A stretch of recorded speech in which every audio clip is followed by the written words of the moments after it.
Hello everyone, welcome to ultra study. तो दोस्तों, पिछली वीडियो में G7 के बारे में समझने के बाद अब G20 के बारे में समझते हैं। तो चलिए स्टार्ट करते हैं। क्या है G20, इसमें कौन कौन से देश शामिल हैं, क्या इसका उद्देश्य है, क्यों ये ग्रुप बनाया गया है, क्या इसमें भारत शामिल है। तो चलिए स्टार्ट करते हैं। G20 ग्रुप क्या है दोस्तों? यह 19 देशों और यूरोपियन यूनियन का एक अनौपचारिक समूह है जिसकी स्थापना वर्ष 1999 में अंतर्राष्ट्रीय मुद्रा कोष IMF एंड वर्ल्ड बैंक विश्व बैंक के डेलीगेट के साथ हुई थी। दोस्तों, G20 समूह में विश्व की प्रमुख उन्नत और उभरती अर्थव्यवस्थाओं वाले देश शामिल हैं जो दुनिया की आबादी का लगभग 2/3 हिस्सा है। विश्व GDP का 80%, अंतर्राष्ट्रीय व्यापार का 75% और विश्व आबादी का 60% प्रतिनिधित्व करते हैं। दोस्तों, इसके बाद देखते हैं G20 में कौन कौन से देश शामिल हैं।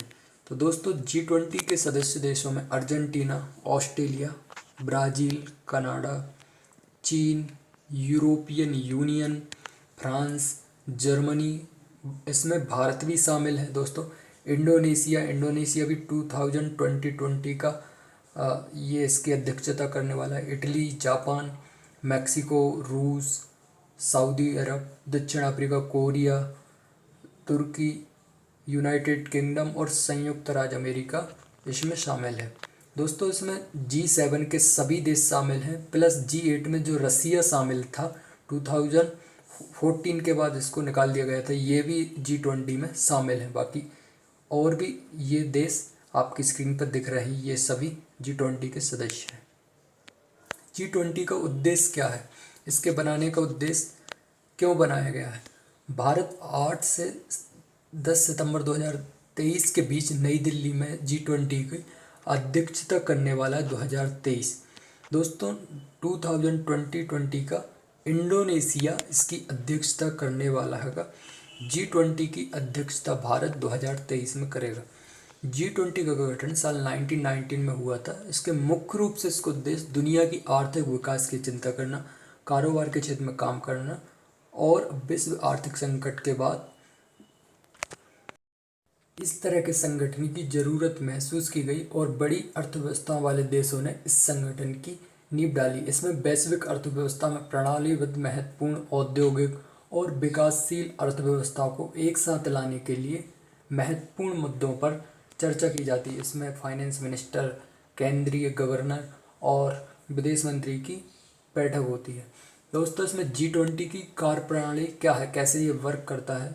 G20 का कोई स्थायी मुख्यालय नहीं है, इसका कोई हेडक्वार्टर नहीं है और सचिवालय प्रत्येक वर्ष समूह की मेजबानी करने वाले जो भी इसकी अध्यक्षता करता है ये उस देश में रोटेट होता रहता है, वही इसका हेडक्वार्टर मान लिया जाता है। सदस्यों का 5वां समूह में बांटा गया दोस्तों। रूस, दक्षिण अफ्रीका, तुर्की, साथ भारत सेकंड ग्रुप में है। G20 सम्मेलन में प्रतिनिधि के तौर पर 19 देशों के प्रतिनिधि, जिसमें विदेश मंत्री, रक्षा मंत्री और केंद्रीय बैंक के गवर्नर शामिल होते हैं। दोस्तों, ये जो ऑरेंज आपको कंट्री दिख रही है ये G20 के मेंबर्स हैं। 2021 के मारियो द्राघी इसके अध्यक्ष थे, अभी इंडोनेशिया के इसमें अध्यक्ष बनेंगे। G20 के समक्ष क्या क्या चुनौतियां हैं वैश्विक रूप से, तो चलिए समझते हैं। नवंबर 2022 में होने वाले G20 शिखर सम्मेलन में रूस और यूक्रेन के राष्ट्रपतियों को आमंत्रित किया गया है। अमेरिका पहले ही रूसी राष्ट्रपति को आमंत्रित न करने की मांग कर चुका है, अन्यथा अमेरिका और यूरोप देश उनके अभिभाषण का बहिष्कार करेंगे, तो इसे भी देखना जरूरी है।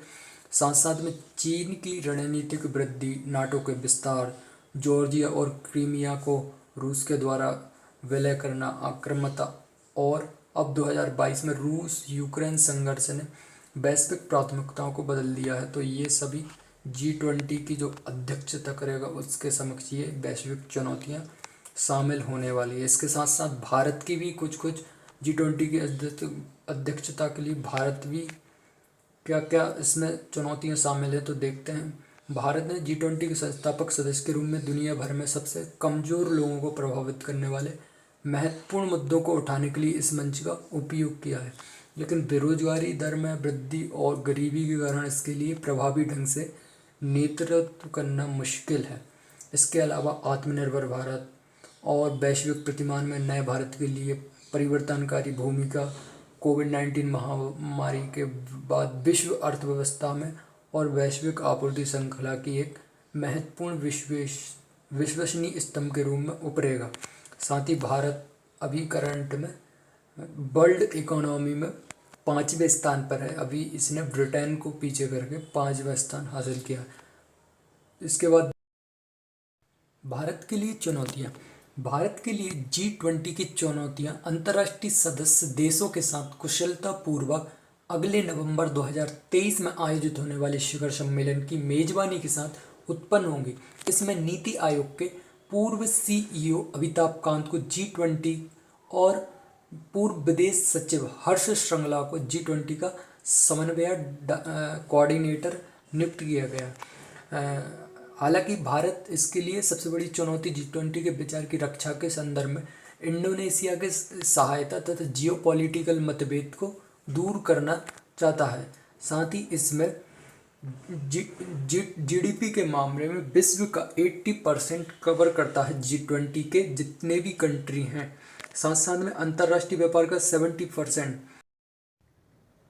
ये था आपका सेशन दोस्तों। अगर आपको वीडियो अच्छा लगा हो तो वीडियो को लाइक करें एंड अपने दोस्तों के साथ शेयर भी कर सकते हैं।